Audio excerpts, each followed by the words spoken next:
मुझमें मन को एकाग्र करके नित्य युक्त होकर परम श्रद्धा से युक्त होकर मेरी उपासना जो करते हैं वे ही श्रेष्ठतम योगी हैं, ऐसा मैं मानता हूँ।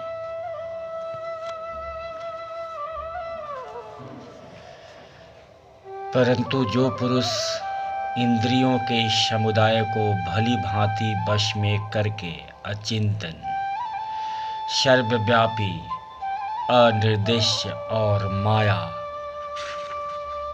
के अधिष्ठान नित्य अचल अव्यक्त अक्षर निरंतर एक भाव से उपासना करते हैं, वे समस्त भूतों के हित में रत और सर्वत्र समबुद्धि वाले योगी मुझको ही प्राप्त होते हैं।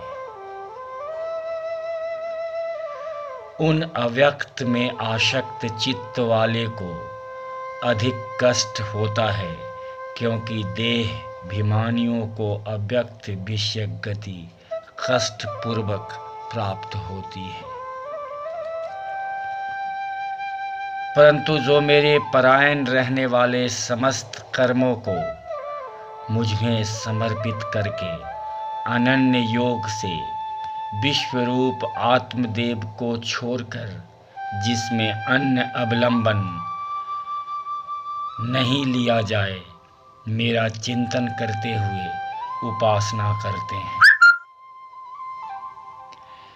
हे अर्जुन, उन मुझ में समाहित चित्त वालों का मैं शीघ्र ही मृत्यु रूप संसार सागर से उद्धार करने वाला हो जाता हूँ।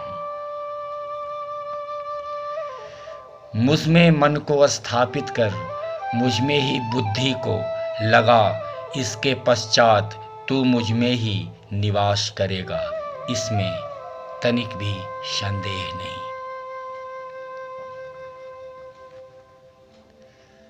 यदि चित्त को मुझ में स्थिर रूप से स्थापित करने में समर्थ नहीं है, तो हे अर्जुन, अभ्यास रूप योग के द्वारा मुझे प्राप्त करने की इच्छा कर, प्रार्थना कर।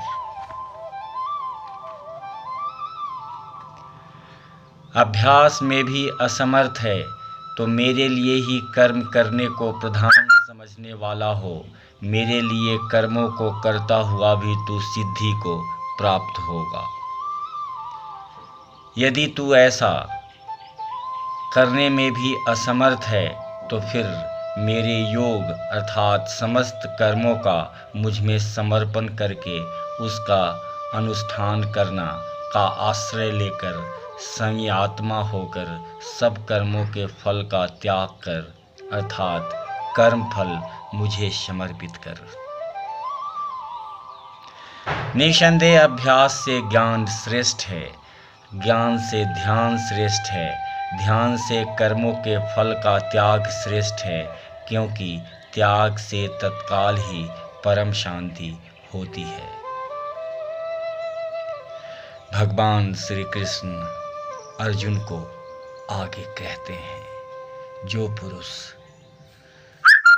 सब भूतों में द्वेष से रहित, मित्र भाव से युक्त और दयालु है, तथा निर्मम निरहंकार सुख दुखों की प्राप्ति में सम क्षमाशील है, तथा जो योगी निरंतर संतुष्ट है, संयमात्मा दृढ़ निश्चयी है, वह मुझ में समर्पित मन बुद्धि वाला मेरा भक्त मुझको प्रिय है। जिंदगी लाइव में आप सुन रहे थे आज गीता सार। अपने दोस्त सुधीर मिश्रा को इजाजत दीजिए। हरे कृष्ण हरे राम, हरे कृष्ण हरे राम।